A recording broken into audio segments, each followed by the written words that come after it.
Paglilinaw po kaugnay ng discount para sa mga PWD, tax deductible po yan.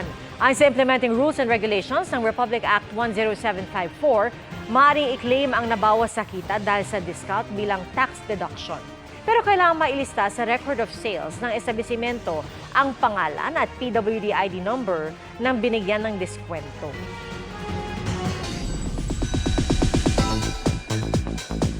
Bring out the best ang goal ng Sparkle Prime Workshop.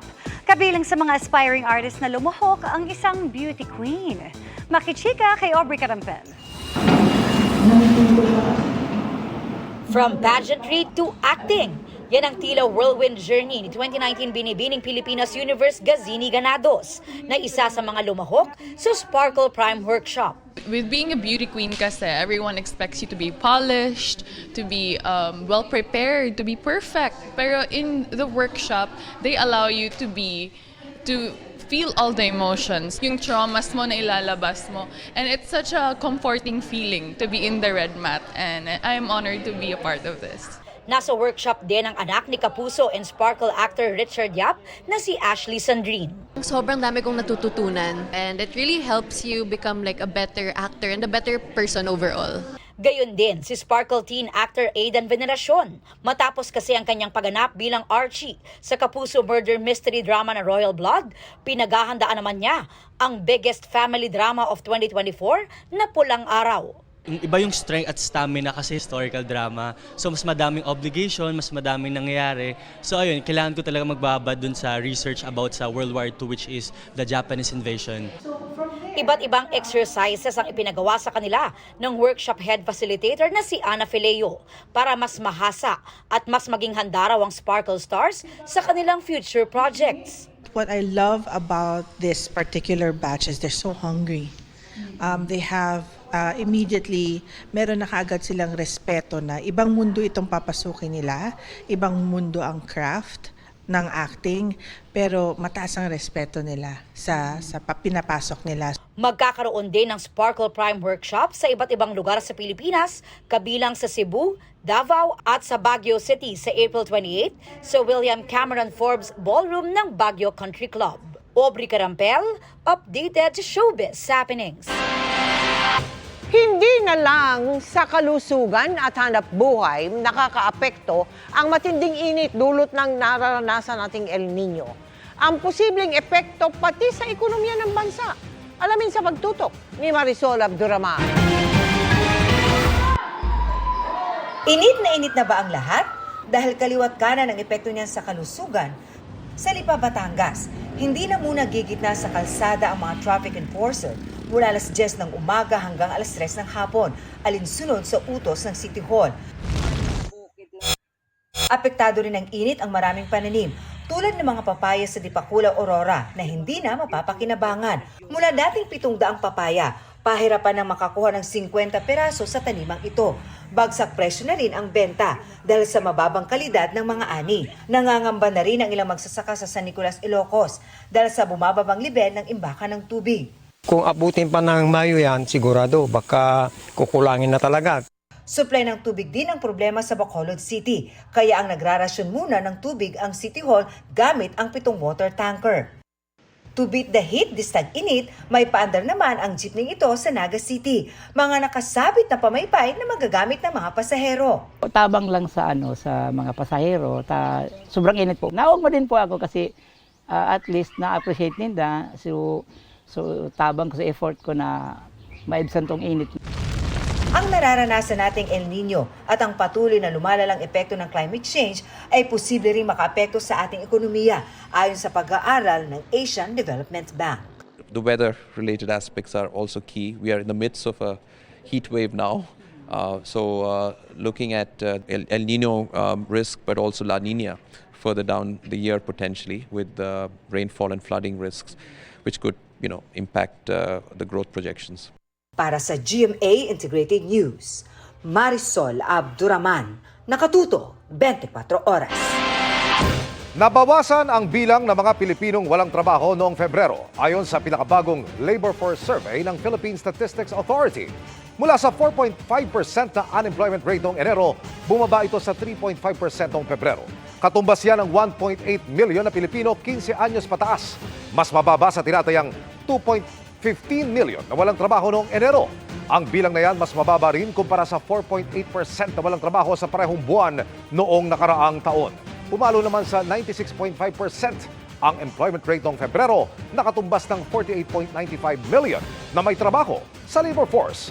Ang mga underemployed naman o yung mga may trabaho pero gusto pang madagdagan ng oras o ibang pagkakakitaan, mas kaunti rin noong Pebrero kumpara noong Enero. Sineta ng Highway Patrol Group ang mga motorista sa EDSA na hindi otorisadong gumamit ng wangwang at iba pang signaling flashing devices. Nakatutok live si Jamie Santos. Jamie? Pia, ilang motorista ang nasita ng mga tauhan ng PNP-HPG sa ikinisinilang operasyon kaninang hapon dito nga sa EDSA sa paggamit ng mga blinkers, LED lights, commemorative plates at wangwang. Kahit daw tuloy ang paninita ng mga taga-Highway Patrol Group sa mga motorista, meron pa rin daw silang nahuhuling di otorisadong gumagamit ng blinker, siren o wangwang at mga LED light. Isa na ang SUV na ito, baklas ang blinker at kumpiskado ng mga tauhan ng HPG matapos mamataan sa EDSA kaninang hapon. Napara rin ang SUV na ito matapos makitang gumagamit ng commemorative plate. Ang isang ito napara matapos makitang may LED light. May ilan daw kasing inaabuso ang paggamit ito para makaiwas sa huli, traffic at coding. Sa unang offense, kumpiskado ang mga ito pero maaring maharap sa mas mabigat na parusa at sanctions kapag mahuli ulit.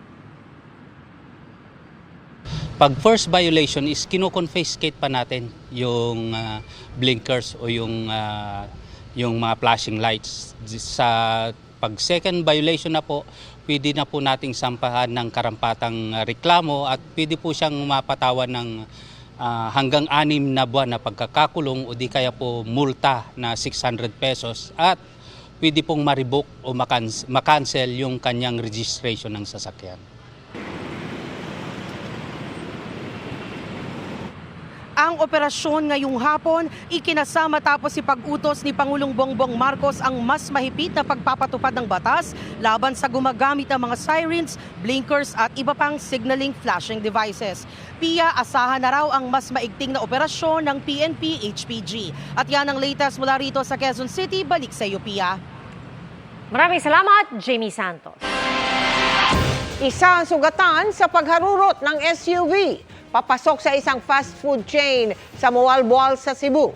Nakatutok si Femari Dumabok ng GMA Regional TV, Balitang Bisdak.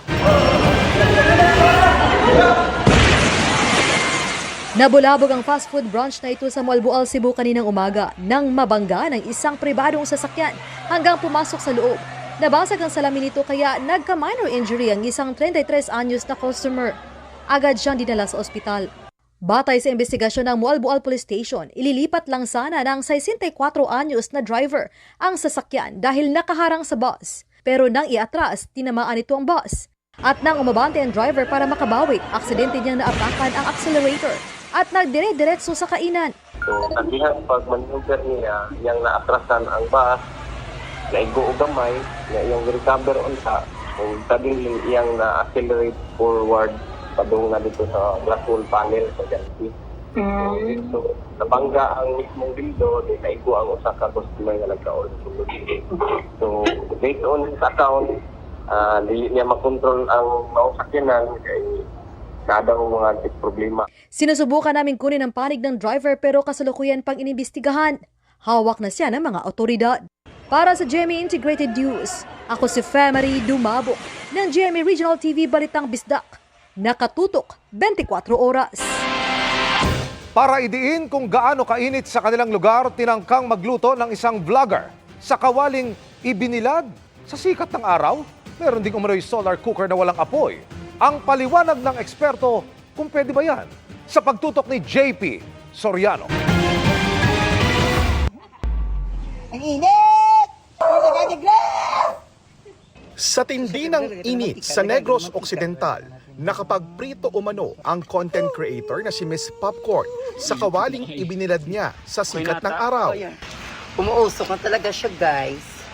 So, syempre, kuha tayo ng hotdog. Yan. Wala guys, so. Oh my God, naprito talaga. Prito talaga siya. Ang videong kuha nito lang Marso, abot 13 million views na nang isulat ko ang report na ito. Naramdaman ko talaga yung init. Pumasok ko sa bahay, pa-cool down, ganun. Kasi init nga talaga. Mainit talaga sa ilang bahagi ng bansa, pero mahirap daw magpainit ng sapat para makapagprito sa paraang napanood sa video, ayon sa climatologist. Iinit po siya ng mainit talaga. Pero hindi po yan magiging enough para halimbawa dun sa video, maluto yung hotdog. Hindi po. At isda. At isda. Sinubukan din ito ng isa pa naming team, pero bigo silang makapagluto. Bagamat syempre, iba ang lugar at temperatura sa hiwalay na experiment. Sabi ni Miss Popcorn, katuwa ang experiment lang naman ito. Hindi ko po sinabi, magluto kayo talaga sa labas. Okay, tumikim lang naman ako doon. Lahat naman kayang tikman na, kaya nag-experiment tayo, di ba? Ipinakita din namin sa climatologist ang isang tila solar cooker. Walang apoy, pero may reflector para araw ang pampainit. Hindi naman po ganun ka tindi yung araw eh. So halimbawa, umaraw mamaya, ilagay natin dyan, hindi naman po yan marireach eh. Pero nakatulong to? Yes, nakakatulong. Posible po siyang makatulong. So posible makaprito nga siya? Depende po. Kung talagang efficient yung structure ng ganyang material, talagang na-corner niya yung heat para makaluto, pwede po. Ganito ang mga panukat ng init sa Pag-asa Science Garden sa Quezon City. Pero ang init kanina, malayo pa sa all-time high na 42.2 degrees Celsius noong taong 1912 at 1969 sa Tuguegarao. Pero kahit daw yon, hindi sapat para makapagpakulo ng tubig na dapat umabot sa 100 degrees Celsius. Lalong mahirap kapag prito sa kawali. Ang pinakamahirap po dyan, painitin mo yung mantika to the point na kaya niyang kumulo. Sobrang hirap pong ma-attain yun. Eh kung sa bakal o hood ng pinaandar na sasakyan kaya? So kasama yung ating Pag-asa na expert, titingnan natin kung kaya natin makapagluto ng itlog sa isang mainit na surface gaya ng hood ng aming sasakyan. So tingnan natin, ha?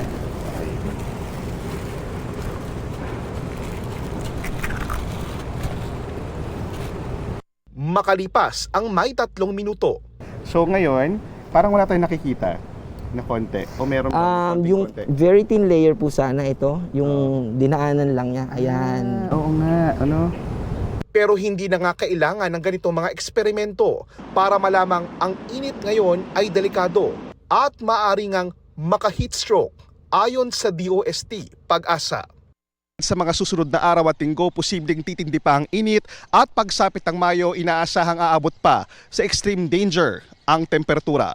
Para sa GMA Integrated News, JP Soriano, nakatutok 24 oras. Magandang gabi mga kapuso. Ako po ang inyong Kuya Kim na magbibigay sa inyo ng trivia sa likod ng mga trending na balita. Ngayong tag-init, kanya-kanyang paraan ang ating mga kababayan para matakasan ang init ng panahon.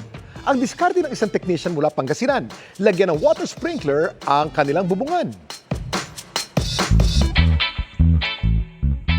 To beat the heat ngayong tag-init, ang technician mula Pangasinan na si Warren nagka-bright idea na kanyang kinabit sa kanilang bubong. Nag-start po ako mag-experiment ng mga misting dun sa roof. Nakita ko po yung sprinkler sa store.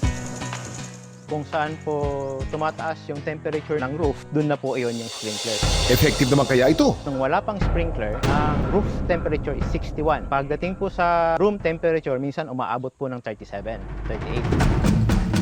Pagbukas ng roof sprinkler, from 31 to 34 lang po yung reading ng temperature sa loob ng kwarto. Sa roof naman po, from 45 hanggang 32 na po. Dumadaan po sa pump. Pero di kaya ulo naman ni Warren ang iinit nito dahil sa magiging bill nito sa kuryente at tubig. Kuya Kim, bakit madalas mainit sa Pilipinas tuwing Marso hanggang Mayo? Kuya Kim, ano na?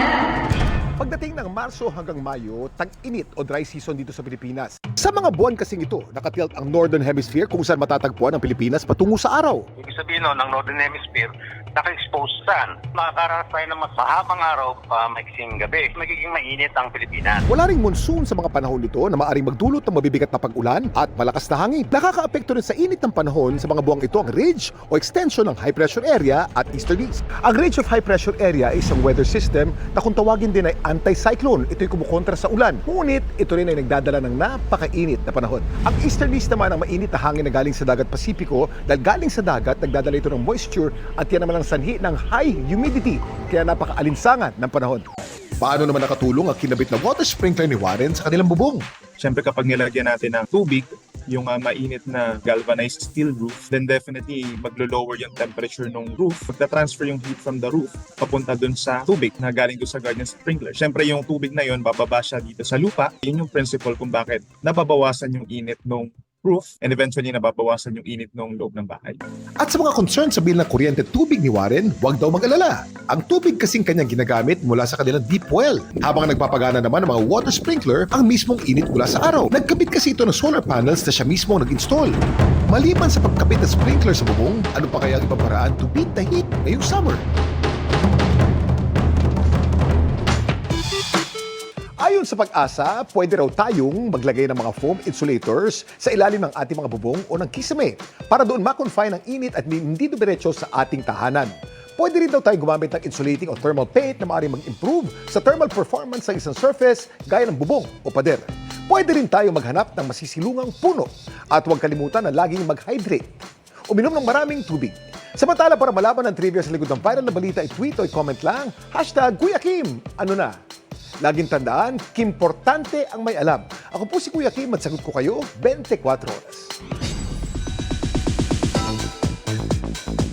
Relief for TikTok host Mamang Pokwang ang deportation ng kanyang ex-partner na si Leah Bryan. Pero ano naman kanyang say sakaling gustuhin ni Malia na makita ang ama in the future? Yan ang chika ni Aubrey Carampel. It's a big relief. Kasi para sa kapayapaan ko, kapayapaan niya. Ito raw ang nararamdaman ngayon ng kapuso star na si Pokwang matapos mabalitaang na-deport na ang Amerikanong ex-partner niya na si Lee O'Brien. Ayon sa Bureau of Immigration, nakaalis na ng bansa si O'Brien noong Lunes ng gabi, April 8, patungong San Francisco, California. Kasunod yan ng pagkapanalo ni Pokwang sa deportation case na inihain niya Hunyo noong nakaraang taon. Disyembre nang makitaan ng Bureau of Immigration ng paglabag si O'Brien sa kanyang pananatili. Kabilang na ang kawalan ng proper working permit. Umapela pa si O'Brien pero na-deny rin. Meron naman tayong batas kasi sinusunod. Siyempre, nagkaroon tayo ng paglabag sa batas. So, kailangan nating sundin kung ano yung mga...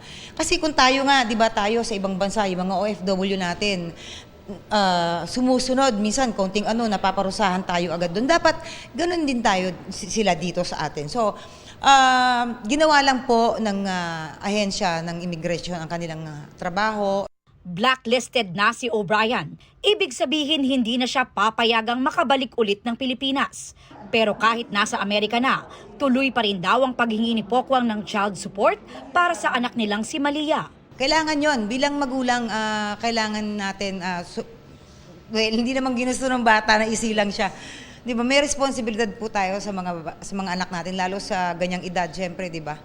And bilang ama, responsibilidad din po niya yon. Karapatan ng bata yon. Handa rin naman daw si Pokwang sakaling gustuhin ng anak na makita ang kanyang ama in the future. Siyempre, siya pa rin ang tatay. Hindi ko naman po ipagdadamot kung lalong-lalo na kung mag-e-effort talaga siya.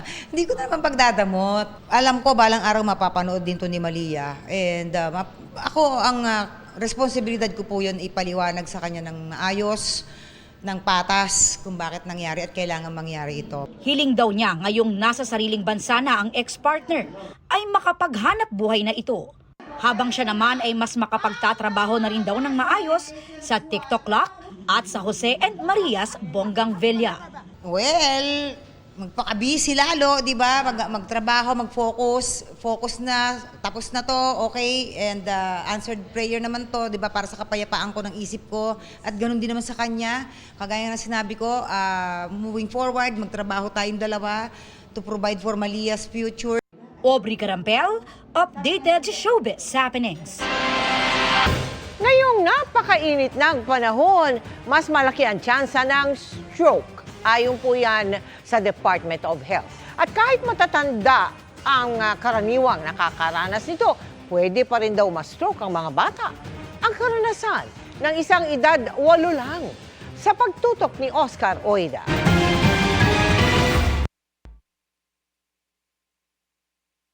November 2023 nang magising na lang umanong iyak ng iyak ang 8 taong gulang na si 5th Krian. Naglalaway din, masakit ang ulo at di na umano makapagsalita. Nang patignan sa ospital, normal naman daw ang naging resulta ng kanyang test, bagamat pinayuhan itong agad na magpatingin sa isang neurologist. Pag-uwi sa kanilang bahay, hindi na raw magalaw ni Krian ang kalahati ng kanyang katawan. Kaya dinala siya sa isang ospital sa Pasig. Nagawan po siya doon ng mga test, CT scan, angiogram, tapos yung catheter na kinukunik sa brain para makita. Yun na nga po, may pumutok po na ugat sa brain niya. Kaya naging saninang pagkaka-stroke niya. Yung diagnosis po is stroke in the young versus intracranial mass. Na-shock po talaga ako sa nangyari sa kanya kasi ang bata pa niya para may stroke. Ayon sa DOH, bagamat karaniwang nangyayari sa mga nakatatanda, posible ring ma-stroke ang mga bata. Ang stroke kasi is a general term for things that affect the vasculature of the brain. So either may nagbara, sa matanda, commonly it's a ischemic stroke. So yung nagbara yung ugat dahil may cholesterol, atherosclerosis o tumigas ng ugat. Sa bata, the most common is a congenital aneurysm. Nag-bleed, pumutok yung aneurysm, may congenital anomaly, may AV malformation o congenital anomaly na pumutok. At ngayon nakakaranas tayo ng matinding init ng panahon. Mas pinalalaki raw nito ang posibilidad ng stroke, lalo na sa mga dati ng may iniindang karamdaman. Kasi pagka mainit ang panahon, nagdadilate yung blood vessels natin. Nagdadilate, lumuluwang. So kung may congenital aneurysm siya, congenital aneurysm or mga AV mal, pwedeng mag-dilate at pumutok. Yun yung childhood stroke. Sa ngayon, nakakapagsalita ng muli si Krian, bagamat hirap pa rin maigalaw ang kaliwang parte ng katawan. Ganito po yung kamay niya, hindi po normal na hindi siya nakakaganon, tapos naninigas dito. Stroke po talaga yung niya, yung half sa right. May mga nagpaabot na ng tulong kay Krian, kabilang ang munisipyo ng Angono. Yun nga lang, kailangan pang sumailalim si Krian sa magnetic resonance imaging o MRI para malaman ang kanyang estado sa kasalukuyan. Sana po may akin na ako sa madaling panahon para po makita na po kung uoperahan ba ako o hindi. Para makapasok na ako sa school. Para sa GMA Integrated News, Oscar Oida, nakatutok 24 oras. Inaprobahan ng NFA Council ang pagtaas sa buying price ng palay sa mga magsasaka para raw makasabay sa mga trader. May epekto kaya yan sa presyo sa merkado? Alamin sa pagtutok ni Bernadette Reyes. Ilang linggo bago matapos ang anihan ng bigas, nagdesisyon ng NFA Council na itaas ang buying price ng palay. Mula sa dating 16 hanggang 19 pesos kada kilo, gagawin ng 17 hanggang 23 pesos sa fresh palay at 23 hanggang 30 pesos sa clean and dry. Ayon sa Department of Agriculture, makatutulong ito sa NFA na nahihirapan daw bumili ng palay para sa buffer stock dahil sa mataas na bili ng mga traders mula sa mga magsasaka. The national average is 26.9. So kung ang buying price ni NFA is 23, talagang wala siya mabibili or very minimal. So tinaasan yun konti para makahabol ang NFA doon sa presyo na ino-offer ng traders sa ngayon. Mainam rin ito para sa mga magsasaka ayon naman sa Federation of Free Farmers Cooperative, pero limitado lang ang mabibili ng NFA. Mukhang the NFA is really trying to make sure that it will be able to buy enough for its buffer stocks by buying at 33 pesos more than the prevailing. Paliwanag ng NFA, hindi naman nangangahulugan na sa pinakamataas na presyo nila bibilhin ng palay. Hindi ibig sabihin yung highest range agad yung ating buying price. No? Imo-monitor natin lahat ng buying price nationwide. There is no uniform price nationwide na kamukha nung dati. It's on a per province basis. Alam naman natin, iba-iba ang presyo ng palay sa iba't ibang lugar. So, yun yung isang bago ngayon. No? We will issue a price bulletin for each province. Ngayong itataas na ang buying price ng NFA, kumpiyansa ang Department of Agriculture na makatutulong ito para mas maraming palay ang mabili ng NFA mula sa mga probinsya at maitaas ang buffer stock ng bansa. Wala naman daw nakikitang epekto sa retail price ang pagtaas ng NFA sa buying price ng palay dahil buffer stocking lang ang mandato nito at hindi para ibenta sa retail. May mga ginagawa rin daw hakbang ang DA para manatiling competitive ang presyo ng local rice. Sa katunayan, malaki na raw ang binaba ng presyo ng bigas mula nang pumasok ang harvest season. I don't think it will be a significant effect kasi ang pera ng NFA sa kabuuan will buy only less than 2% of total harvest. Kasi hindi naman nila kalaban ng NFA sa market dahil nga yung NFA pang calamity lang siya. Kami umaasa na patuloy na bababa pa kung meron pang kayang ibaba yung presyo ng bigas sa ating merkado. Pero malaki na rin yung binaba kasi for the past 2 months, nasa 50 to 52 pesos yung prevailing natin. Ngayon nakakakita na tayo ng 46, 47. Para sa GMA Integrated News, Bernadette Reyes, Nakatutok, 24 Oras. Tuloy po ang pasasalamat ng 24 oras sa 20 taon ninyo pong pagbibigay ng pagkakataon sa amin para magsilbing pangunahing source ng inyong balita. Pero bukod dyan, katuwang namin kayo para magsilbing gabay sa panahon ng pagsubok at maging tulay para makatulong sa kapwa. Balikan natin ang ilang halimbawa sa pagtutok ni Mariz Umali.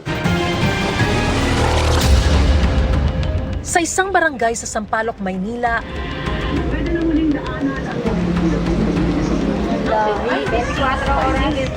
iisa ang maririnig sa maraming bahay pagkagat ng 6:30 ng gabi. Dito sa amin sa Barangay 540, pag malapit na ang 24 oras, nakatune in at taga-abang na sila.